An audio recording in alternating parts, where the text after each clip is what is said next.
And Ethiopian Christianity was not a copy. It had its own liturgy, its own canon, its own theological language, its own spiritual disciplines. The Ethiopian Bible contains books most Western Christians have never read. This is not fringe Christianity. This is ancient Christianity. Yet it is rarely mentioned in Western church history. Why? Because it disrupts the idea that Christianity traveled only north. Also, Alexandria, the intellectual engine of Christianity. Now let's talk about Alexandria, Egypt. Alexandria was not a minor city. It was the intellectual capital of the ancient world. And it became one of the most important centers of Christian theology.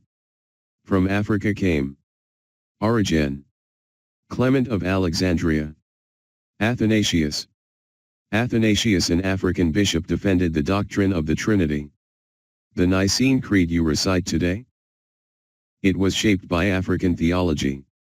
Monasticism, the backbone of Christian spirituality, did not start in Europe. It started in the Egyptian desert. African monks developed silence, solitude, discernment, inner transformation. Long before medieval monasteries, Christian depth was cultivated in Africa while Europe was still emerging from empire. But you would ask, from where came the myth of Africa as spiritually empty? One of the most damaging myths is that Africa was spiritually barren before Christianity. That is false.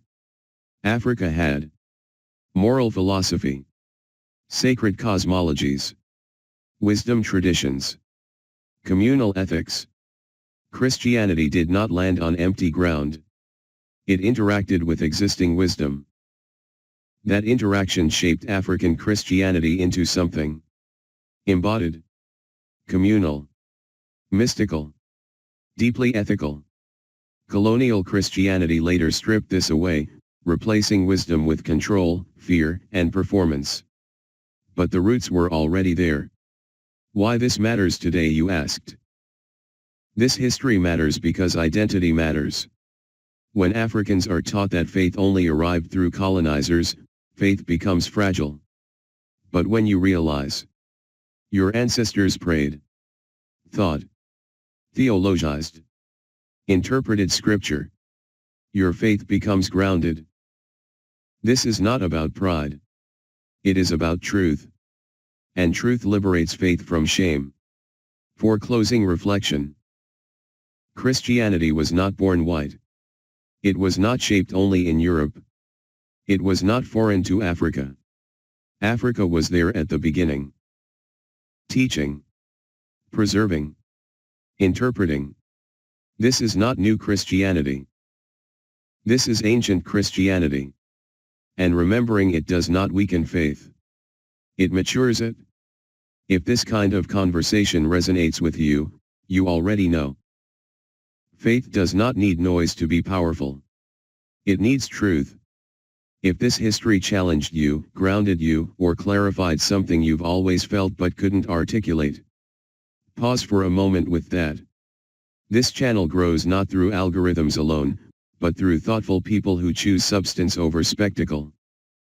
If this conversation added value, like the video so it reaches others searching quietly. Share it with someone who loves scripture but struggles with shallow explanations. And I want you to comment, thoughtfully, on this question. 1. What part of African Christian history do you think has been most ignored or never taught to you at all? Your responses will directly shape the next episode, where we will explore African church fathers and theologians whose ideas still shape Christianity, often without their names being mentioned. Until then, remember this. Faith does not become weaker when it is examined. It becomes deeper. See you in the next episode of Ancient Truths, Unfiltered.